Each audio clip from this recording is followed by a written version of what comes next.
오늘 주시는 하나님의 말씀은 잠언 22장 6절 말씀입니다.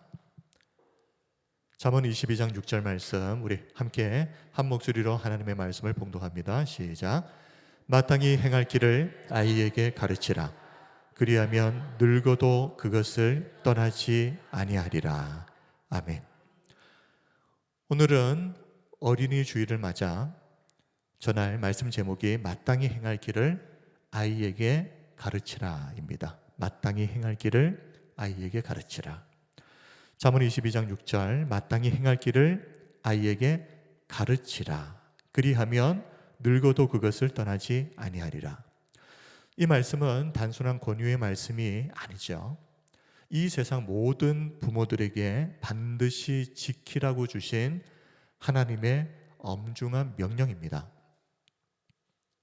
하나님께서 아이가 아니라 부모에게 이 명령을 하셨다는 것이 중요합니다. 훗날 아이가 잘못된 길로 빠졌을 때 아이에게 책임을 물으시기 전에 하나님은 우선적으로 누구에게요? 이 말씀에 순종해서 제대로 아이를 가르치지 못한 부모에게 먼저 우선적으로 책임을 물으시겠다라는 의미가 아니겠습니까? 그렇다면 오늘 본문에서 명령하는 마땅히 행할 길은 무엇을 말하는 것일까? 역대하 6장 27절을 보면 솔로몬이 7년에 걸쳐서 성전 건축을 마무리하고 봉헌식에서 하나님께 기도를 드립니다. 그때 기도를 드린 내용 중에 하나가 이것입니다. 우리에게 마땅히 행해야 할 선한 길을 가르쳐 주십시오. 마땅히 행할 길이란 성경에서 문맥과 본문에 따라서 여러 가지 다양한 의미와 해석이 있을 수 있습니다. 그런데 오늘 본문에서 말하는 이 아이에게 가르쳐야 할 마땅히 행할 길, 아이에게 가르쳐야 할 마땅히 행할 길은 단순히 윤리 교육을 하라는 의미를 넘어서 하나님의 말씀에 따라서 이 아이가 어떤 인생을 살아야 하는지, 인생의 목적, 그리고 이 인생을 어떻게 살아야 하는지 인생의 방식을 하나님의 말씀에 따라서 정확하게 제대로 부모가 가르치라는 것입니다. 자, 지금부터 마땅히 행할 길을 오늘 아이에게 가르치라 그랬습니다. 이 아이의 나이대가 오늘 성경에서 어느 때를 말하는 것인지 잠시 한번 살펴보도록 하겠습니다. 오늘 본문에서 아이, 히브리어 원어를 보면 나아르라고 되어 있습니다.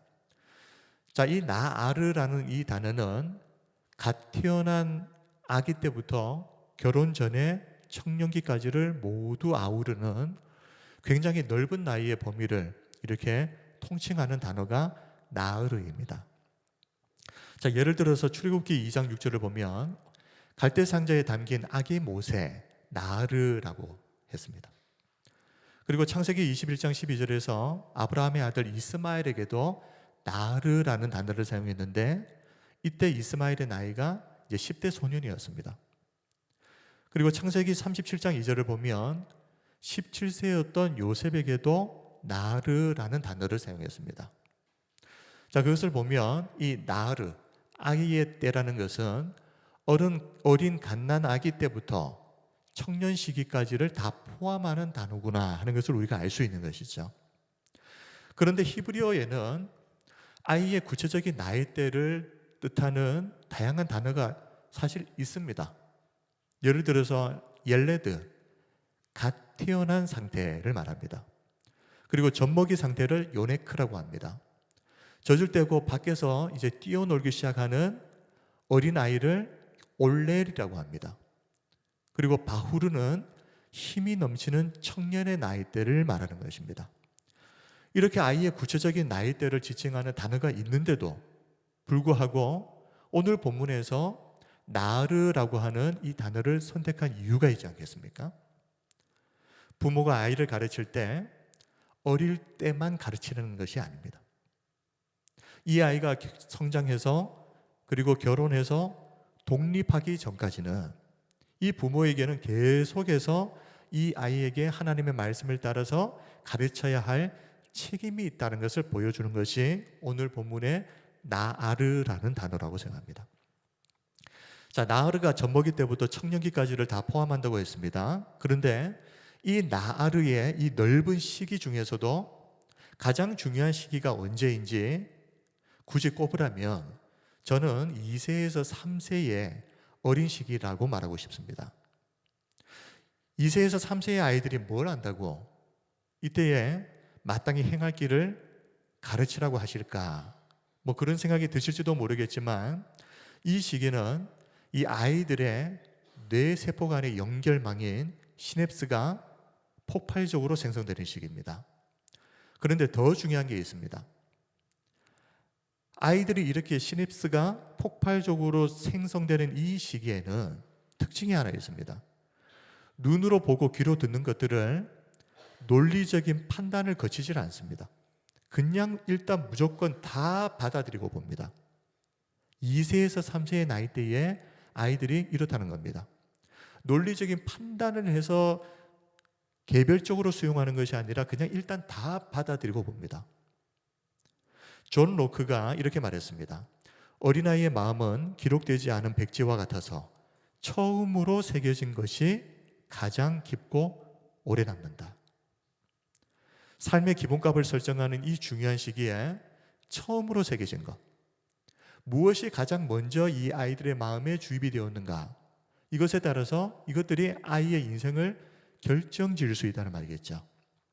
그러므로 2세에서 3세의 이 어린 시기는 부모들이 절대 놓쳐서는 안 될 아이의 인생을 결정지을 수도 있는 중요한 시기라는 것을 우리가 꼭 기억을 해야 되는데 이미 우리 아이들은 지금 10대, 20대입니다. 많은 부모들이 이 때를 놓쳐버려서 뒤늦게 후회하는 경우가 너무 많습니다. 이 때를 그냥 대수롭지 않게 생각하고 그냥 넘겨버리는 것이죠. 사사기를 보면 40년간 광야 생활을 했던 부모 세대가 약속의 땅 가나안에 들어온 후에 결정적인 잘못을 범합니다. 부모 세대가 자녀 세대에게 하나님에 대해서 전혀 가르치지 않았던 것입니다. 마땅히 행할 길을 자녀들에게 가르치지 않았다는 말입니다. 한마디로 이스라엘 백성들은 아이들의 가치관이 형성되는 가장 중요한 시기에 이 아이들을 그냥 알아서 자라도록 내버려 두고 방치해 버렸습니다. 그 결과가 무엇이었습니까? 사사기 2장 10절입니다. 그 세대의 사람도 다 그 조상들에게로 돌아갔고 그 후에 일어난 다른 세대는, 자녀들의 세대죠. 그 후에 일어난 다른 세대는 여호와를 알지 못하며 여호와께서 이스라엘을 위하여 행하신 일도 알지 못하였더라.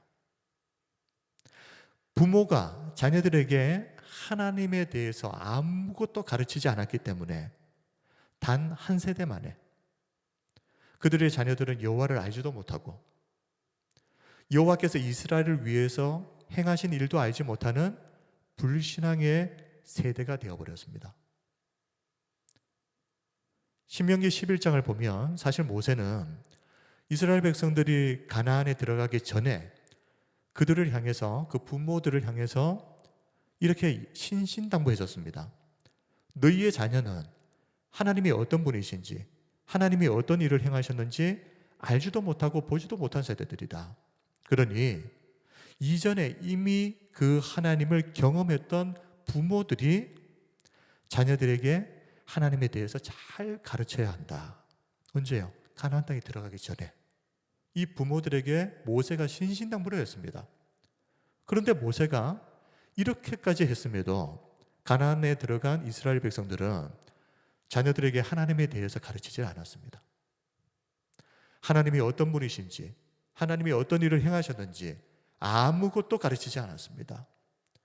그 결과 단 한 세대 만에 이 자녀들이 하나님에 대해서 전혀 알지 못하는 불신앙의 세대가 되어버렸는데, 아이의 인생을 망치는 것은 어렵지 않습니다. 그냥 자기 마음대로 하도록 내버려 두면 됩니다. 이스라엘 백성들이 자녀들을 불신앙의 세대로 만들기 위해서 뭔가를 열심히 한 게 아닙니다. 그냥 아무것도 하지 않고 내버려 두었는데 이렇게 된 겁니다. 무엇이든지 이 논리적인 판단을 거치지 않고 무조건 아무 것이나 다 받아들여 버리는 이 중요한 시기에 이 이스라엘 백성들, 이 부모의 세대는 이 자녀들에게 하나님의 말씀이 아니라 가나안의 세속적인 문화들이 아이들의 마음을 그냥 마음껏 정복하고 유린하도록 그야말로 아무것도 하지 않고 그냥 내버려 둔 겁니다. 오늘날도 마찬가지입니다.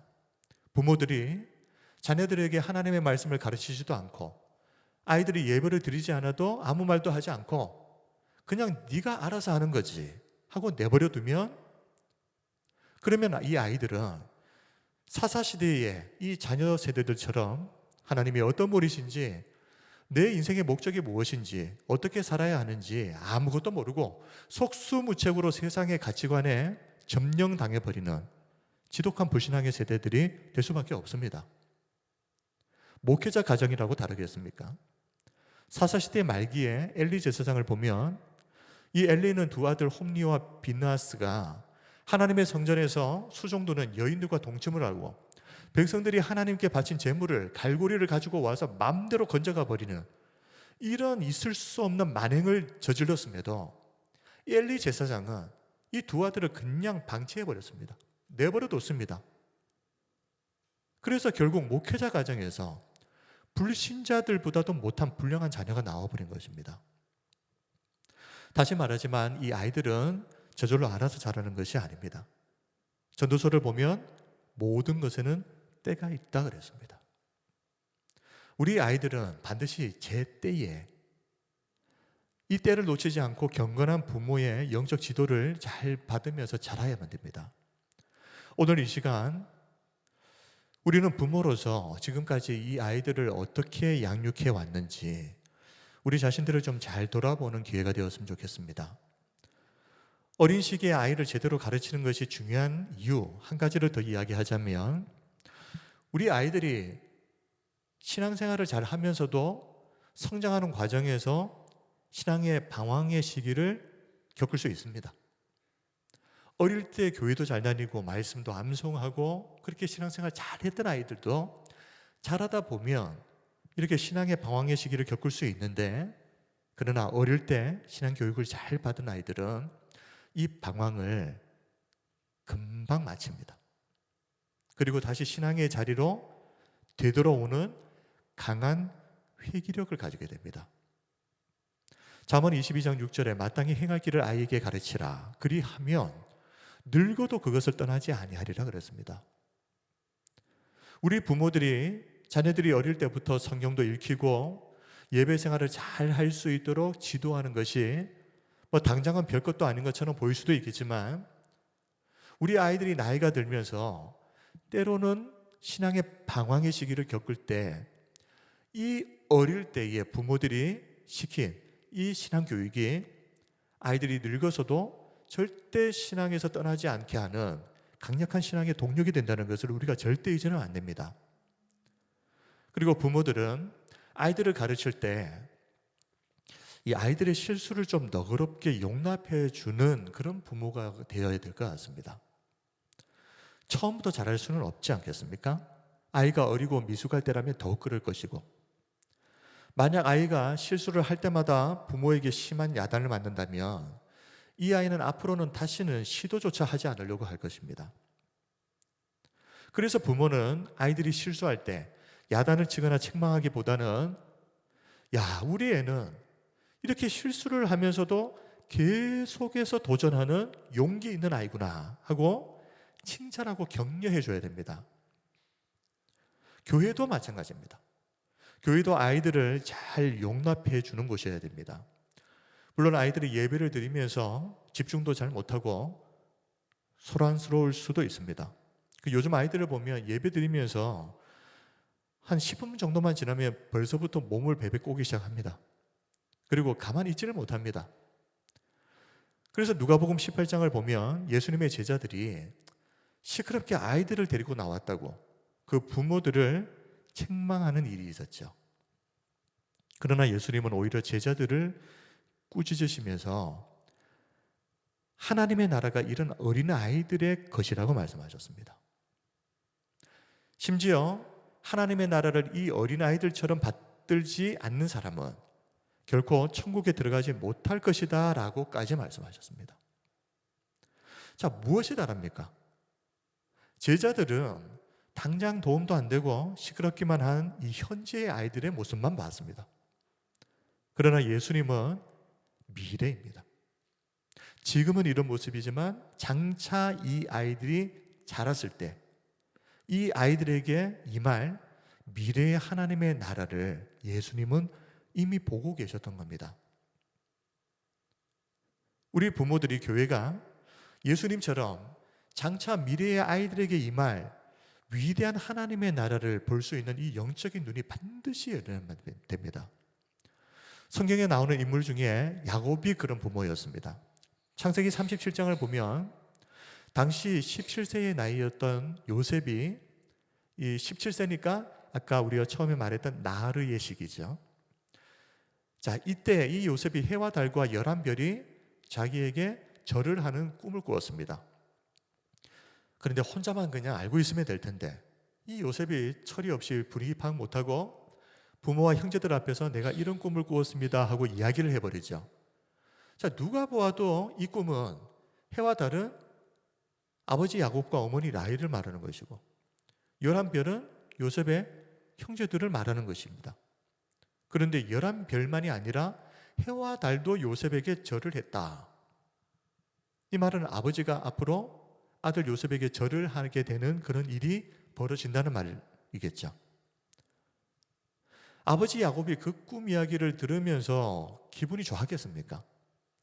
아버지가 아들한테 절을 한다는데. 그러나 야곱은 요셉을 버릇없다고 야단치지 않습니다.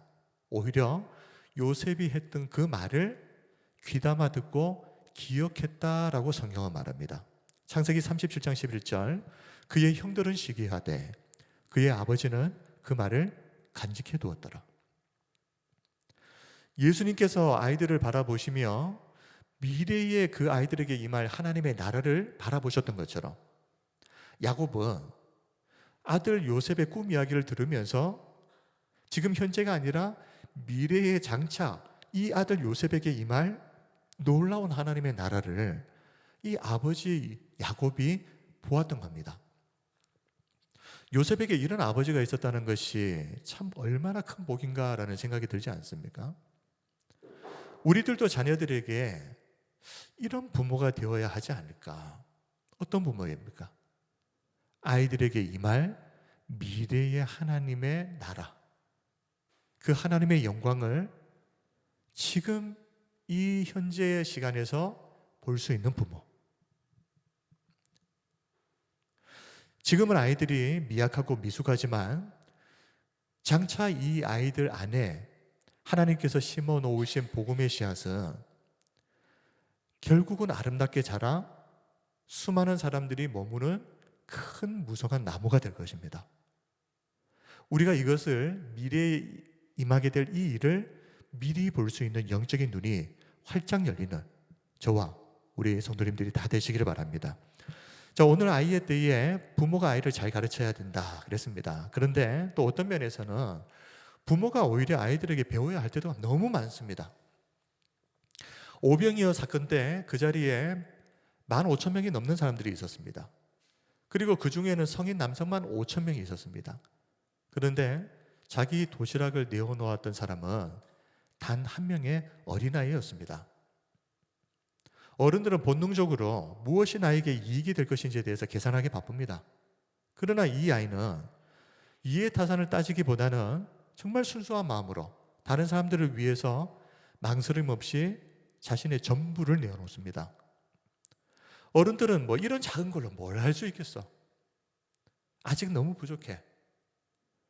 그러면서 계속 또 완벽해질 때 섬겨야지. 이러다가 헌신하고 순종할 기회를 다 놓쳐버리는 경우가 너무나도 많습니다. 그러나 이 아이는 자신에게 주어진 이 작은 것을 보잘것없다고 여기지 않고 그것을 주님께 내어드렸을 때 아름답게 쓰임받았습니다. 미국의 코네티컷이라고 하는 곳에 6살 소년 알렉스가 살았는데 이 알렉스가 희귀 소아암을 앓고 있었습니다. 부모는 이 사실을 알고는 절망하고 어떻게 치료비를 마련할 것인가에만 마음이 분주했습니다. 그런데 알렉스는 집 앞마당에 이렇게 작은 부스를 하나 만들어 놓고 그날부터 레모네이드를 팔기 시작했습니다. 나처럼 아픈 아이들을 돕고 싶다 하는 이유에서. 첫날 번 돈은 고작 수십 달러에 불과했습니다. 참 어른들이 볼 때는 이거 가지고 뭘 할 수 있을까 싶을 정도로 작은 금액이었습니다. 그런데 이 알렉스의 작은 움직임이 주변에 있는 수많은 사람들에게 영향을 미치기 시작했습니다. 그리고 시간이 흘러서 재단 하나가 만들어졌는데 그 재단의 이름이 알렉스의 레모네이드 가판대라는 이름의 재단이 만들어집니다. 지금 알렉스는 세상을 떠나고 없지만 이 아이가 내놓은 그 작은 도시락, 그 작은 헌신이 재단으로 성장을 해서 현재까지 200억 원이 넘는 기금으로 불어나서 수많은 소아암 환자들을 살리고 있다고 그럽니다. 이래서 못하고 저래서 못하고 오로지 할 수 없는 이유, 못하는 이유만 되게 바쁜 우리 어른들이, 우리 부모들이 오히려 이렇게 어린 자녀들에게 배워야 할 때가 있는 겁니다. 불치하문이라는 고사성어가 있습니다. 아니 부끄러워할 치, 아래하, 물을 문. 아래 사람에게 묻는 것을 부끄러워하지 않는다. 공자가 위나라의 공문자라는 사람에 대해서 이렇게 말합니다. 공문자는 총명하기도 했지만 자신보다 지위가 낮거나 나이가 어린 사람에게도 자신이 모르는 것에 대해 묻는 것을 전혀 부끄럽게 여기지 않았기 때문에 큰 인물이 될 수 있었다라고 공자가 말했는데, 여기에서 유래된 고사성어가 불치하문입니다. 아래 사람에게 묻는 것을 부끄러워하지 않는다. 나이가 어린 아이에게도 배워야 할 것은 좀 배울 줄 아는 그런 성숙한 어른, 성숙한 부모가 되어야 하지 않겠습니까? 오늘 말씀을 정리하겠습니다. 오늘은 마땅히 행할 길을 아이에게 가르치라라는 제목으로 어린이 주일을 맞아서 말씀을 전했습니다. 참 생각을 해보면 1년에 한 번이지만 이렇게 하나님께서 우리에게 맡기신 자녀들을 어떻게 양육해야 하는지 진지하게 고민해 볼 수 있는 시간을 가진다 하는 것이 참 얼마나 다행인가라는 생각이 듭니다. 우리는 하나님과 아이들 앞에서 어떤 부모일까? 이런 말이 있습니다. 자녀들은 부모의 말이 아니라 뒷모습을 보고 배운다. 책을 읽으라고 아이들에게 말하는 것보다 거실에서 부모가 먼저 조용히 책을 펼치는 그 모습이 아이들을 책으로 이끄는 가장 좋은 방법인 것처럼, 자녀들은 부모의 말이 아니라 부모의 그 뒷모습, 행동을 보고 배우고 모방합니다. 제임스 볼드윈은 아이들은 당신의 말을 듣지 않는 데는 선수지만 당신을 모방하는 데는 단 한 번도 실패한 적이 없다고 했습니다. 부모들이 하는 사소한 행동 하나까지도 아이들은 기가 막히게 배우고 모방하는 겁니다. 우리 부모들이 사랑하는 아이들에게 말만이 아니라 삶의 모범을 잘 보임으로 우리의 자녀들이 부모의 세대보다 하나님을 더 사랑하는 믿음의 세대로 세워질 수 있도록 우리에게 맡겨주신 이 부모의 사명을 잘 감당하는 우리 모든 성도님들이 다 되시기를 바랍니다. 그리고 우리 자녀들도 하나님의 말씀을 따라서 부모를 잘 공경할 줄 알아야 됩니다. 그리고 이 순수한 마음으로 자신의 도시락을 내어놓았던 이 어린 아이처럼 우리 자녀들이 앞으로 성장을 해서 5,000명이 먹을 것을 혼자 깔고 앉아있는 그런 사람이 아니라 5,000명을 먹이는 그런 존귀한 하나님의 사람으로 잘 성장할 수 있기를 간절히 바랍니다. 오늘 어린이 주일을 맞아서 우리 부모들이 마땅히 행할 길을 아이에게 가르침으로 우리의 자녀들을 아름답게 하나님의 사람으로 잘 키워나가는 이 은혜가 있으시기를 주님의 이름으로 축원드립니다. 이 시간 우리 함께 찬양하겠습니다. 우리 찬양을 하고 기도를 할 텐데요, 우리 자녀들을 생각하시면서 우리 이 고백을 우리 하면서 하나님께 찬양하겠습니다. 하나님을 너를 만드신 분, 너를 가장 많이 알고 계시며, 하나님을 너를 만드신 분, 너를 가장 깊이 이해하신단다. 하나님을 너를 지키시는 분, 너를 절대 포기하지 않으며, 하나님을 너를 지키시는 분, 너를 쉬지 않고 지켜보신단다. 그의 생각 셀 수 없고, 그의 자비 무궁하며,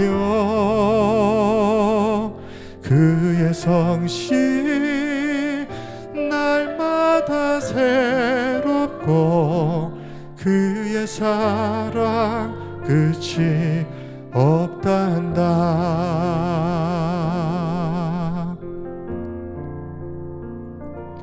하나님을 너를 원하시는 분, 이 세상 그 무엇 그 누구보다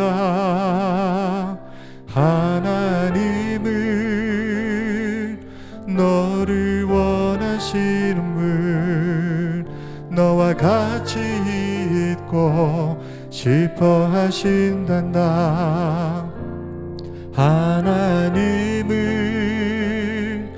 너를 인도하는 분, 광야에서도 폭풍 중에도 하나님을